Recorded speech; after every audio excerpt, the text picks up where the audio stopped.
Welcome to Hell Let Loose, a brand new, realistic World War II shooter being developed by Black Matter, an Australian dev studio. And before we get into some of the details, let me first say that this won't be your average World War II shooter.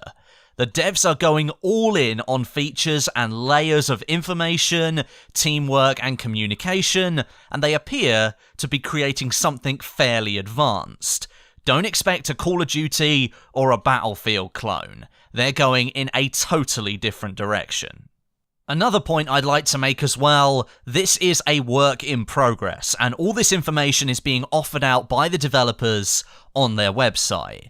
As with anything that's unfinished, take this all with a pinch of salt. Until we see some proper gameplay and some content for the title, we won't know if the developers will be able to deliver on their word. Hell Let Loose is running on the Unreal Engine 4, as with a lot of other World War II shooters nowadays, so you can expect a good scale of graphical quality. The engine can be used to make games look extremely pretty. The developers are calling Hell Let Loose a platoon-based, realistic multiplayer, first-person shooter for the PC set during the Second World War, and it will incorporate huge battles up to 100 players per game. That's a lofty goal to try and reach. Those 100 players will be scattered across a 1-to-1 scale, 4-kilometer square map.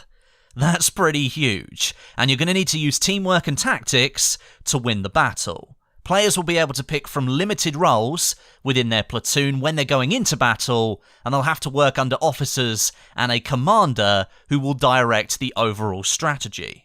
The large maps that you'll play on are split up into sectors which need to be fought for, dominated, and then captured.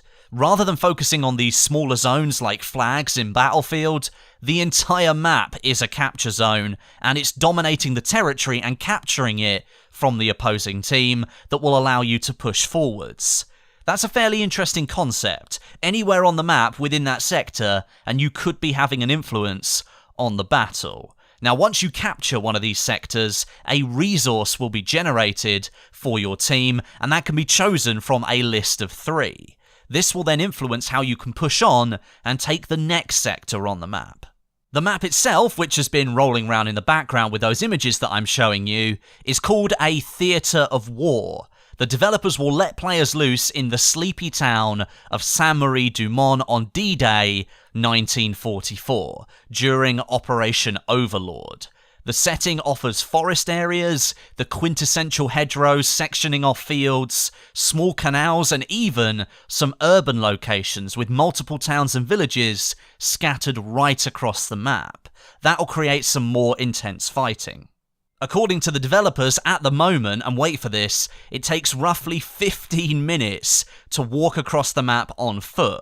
That's absolutely huge, and as the map is square, rather than a linear layout, the front line that's been created between the two armies that are fighting against each other, that can change all the time, because you've got 50 players on each team spread right across this 4-kilometer map. There's lots more routes that can be taken to either flank round defences, or you can pierce right through the line and break into enemy territory.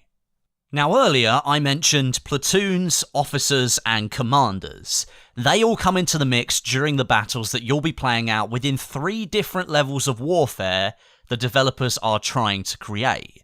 Now first of all, you've got strategic warfare.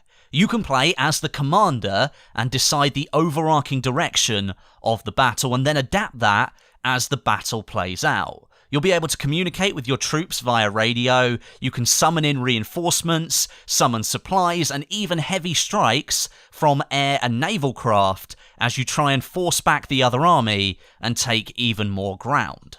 Secondly, we have operational warfare, and this is something that I haven't really seen executed in FPS games for quite a while. You're going to have to establish supply lines, bringing trucks, transport vehicles and armour from the base up to the front line where infantry will be waiting for you. If you fail to keep your front line well stocked with ammunition and the armour needed to resist attack, then you're likely going to see all of your work collapse very quickly. And third, we have tactical warfare, something that probably most people are quite familiar with. You can play as an officer whose job it is to man the front line with defences, observation posts and garrisons before you then set tasks for the soldiers in your unit. You'll be able to mark enemy targets with binoculars and then notify the commander of your findings so they can direct the battle in the best way. Now, beyond all these strategic mechanics and things that you have to do depending on what role you're going to play, things are fairly complex here, more so than most other FPS games that are on the market at the moment. It's no surprise that when it comes to weaponry, you'll be seeing a very similar level of realism and authenticity. Currently, there are 16 or so weapons included in the game: submachine guns, light machine guns, heavy machine guns, assault rifles and pistols will all be available to you, but there's going to be some realistic limitations. There's going to be no crosshair to help you aim, guns will overheat and jam, and there's a heavy suppression system that will force you to take cover when you're confronted by the enemy. Grenades, mines, mortars, heavy ordnance, and anti-tank weaponry will be included, along with a flamethrower to light up the fields of France.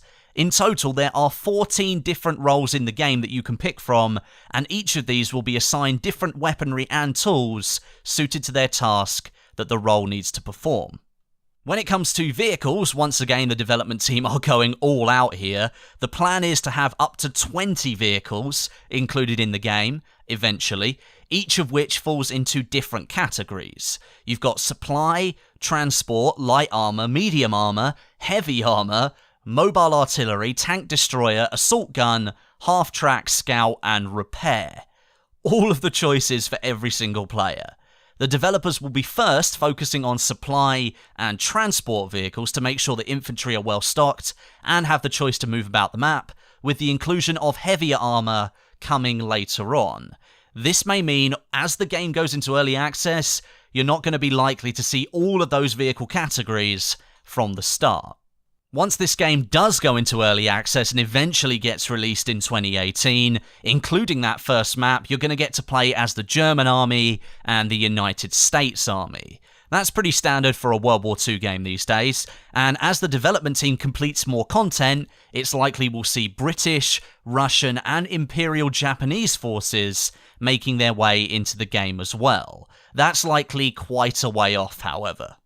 Destruction of the environment will be a thing in Hell Let Loose. I can see everybody cheering down in the comments section, but only where it makes sense to the gameplay and doesn't degrade the performance of the network. They're prioritizing the player count up to 100 players over the destructibility of absolutely everything in the game. At the moment, I think bridges, fences, walls, and bushes are included in the destruction. Moving on, gore is something the developers are working on as well.